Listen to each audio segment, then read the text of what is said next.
To really make this point clear, let me share with you this story. It's a story of a water carrier who had 2 large pots, each hung on the ends of a pole which he carried across his neck. One of the pots had a crack in it, while the other pot was perfect. Each day, at the end of the long walk from the water stream back to the house, the perfect pot always delivered a full portion of water. But the broken pot always delivered only half a pot of water, because the other half of its water would always leak out through the crack that was in its side, all the way back to the house. And this continued on for years. And of course, the perfect pot felt proud of itself. It felt like a high achiever. It felt successful, had very high self-esteem. It felt good about itself. But the broken pot felt ashamed of itself. It felt miserable. And one day by the water stream, the broken pot spoke out to the water carrier and said, "I'm ashamed of myself because this crack in my side causes water to leak out all the way back to your house. I'm no good. I'm inferior. I've been broken. I've been broken by some things that have happened to me in the past. You see, I've been through some bad experiences that have hurt me. And now I have all these insecurities. I have all these issues that are holding me down and holding me back, and I'll never be able to succeed. I'll never be well. I'm broken. And so you should just destroy me because my life has no meaning and no purpose." And then the water carrier responded to the broken pot and said, "Did you notice that there were flowers only along your side of the path and not along the other pot's side? That is because I've always known about your flaw, and I planted flower seeds all along your side of the path. And each day as we walk back from the water stream, the water that leaks out through the crack in your side waters these flowers. And for years now, I've been able to pick these beautiful flowers to make the world a more beautiful place. Without you being just the way you are, there would not be this beauty to grace the world." I love that story because it's a reminder to me that even the cracks in my life are there for a reason. Even the cracks in my life, the flaws, the imperfections, the disabilities, the disappointments, the struggles, the obstacles, even the cracks in my life are there for a reason. Everything happens for a reason. Although often we don't understand what that reason is as we're going through the process. But one day we will be able to look back and clearly understand that it was all part of a beautiful plan. One day we will be able to look back and see the bigger picture. There's always a bigger picture. There's always a bigger picture. But one of the most challenging things about life is that often we can't see the picture because we're standing in the frame. Holler if you hear me. Often in life, we can't see the picture because we're standing in the frame. But one day we will be able to look back and see the bigger picture. And the bigger picture is a beautiful picture. To really make this point clear, let me share with you another story. And this is a true story. There was a lady running late for work one morning because her daughter was taking too long to get ready for school. And I can imagine she was feeling very angry and frustrated at her daughter for making her late for work. I imagine she was feeling very disappointed that she was going to have to arrive at work late this morning, all because of her daughter taking too long to get ready for school. But when she arrived at work that morning, she realized that on this particular morning, it was a very good thing that she arrived late to work, because this morning was Tuesday morning, September the 11th, 2001, and this lady worked in the World Trade Center. If it had not been for her daughter who made her late for work, she would have been in the building when the planes hit.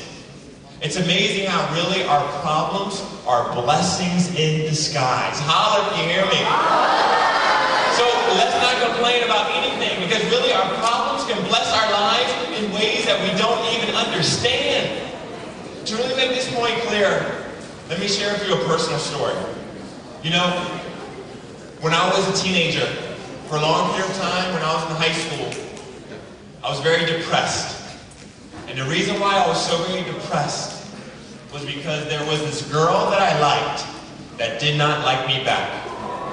And that really broke my heart, because at the time I felt as though she was my soulmate. I felt as though we were made for each other. Every time I would see her in the hallway, I felt hypnotized.